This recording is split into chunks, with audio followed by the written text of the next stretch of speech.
ஒரே ஒரு இதுதான் நம்ம தோழர் சொன்ன மாதிரி பேசுறது விடுதலை சிறுத்தைகள் பேசுறது தமிழ் தேசியமா இல்ல மற்றவங்க பேசுறது தமிழ் தேசியமா அந்த பட்டிமன்றத்துக்கே போக வேண்டாம். இன்னும் கேட்டா என்னுடைய பேச்சுல என்னுடைய பார்வையில அவங்க பேசுறது ஊர்த்து தமிழ் தேசியம் கூட சொல்லக்கூடாது. ஏன்னா பேசுறது சாதி தேசியம் போது சாதி தேசியத்தை தமிழ் தேசியம் என்ற பெயரை சொல்லும் போது அது போலி தமிழ் தேசியம் என்ற பெயர்கள் கூட அழைக்க கூடாது.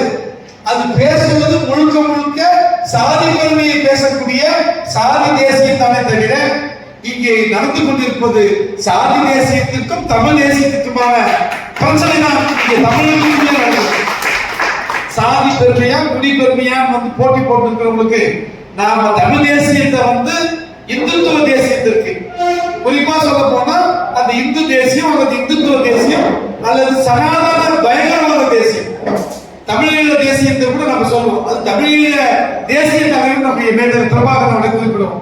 அவர் சொல்லும் போது அங்க இருக்கக்கூடிய சிங்கள பேரின பௌத்த சிங்கள பேரினவாத பௌத்தமா அங்க ஒரு ஆதிக்கத்தை நிகழ்த்தக்கூடிய நம்ம பௌத்தத்துக்கு எதிரான பௌத்தம்.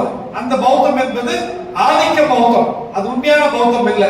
எனவே சிங்கள பேரினமான பௌத்தத்தை நடைமுறைப்படுத்தக்கூடிய அதை தான் எதிர்த்து அவர் ஒரு தமிழீழ தேசியத்தை முன்னெடுத்தார். இப்ப தமிழ்நாடுல நாம் எடுக்கக்கூடியது அப்போ இந்துக்களுக்கு எதிரான இந்து பெரும்பான்மைக்கு எதிரான தமிழ் தேசியமா அப்படின்னு பார்த்தா அது இந்து பெரும்பான்மைக்கு எதிரான தமிழ் தேசியம் இல்லை. இது இந்துத்துவத்துக்கு சொல்றதை விட சனாதன பயங்கரவாதத்துக்கு எதிரான தமிழ் தேசியம். இது அடிப்படையில் பௌத்த தேசியம் தான். நம்ம அயோத்தியாச பண்டிதர் சொல்ற மாதிரி இது ஒரு பௌத்த தேசியம் தான். இந்த பௌத்த தேசியம் தான் தமிழ் தேசியம்.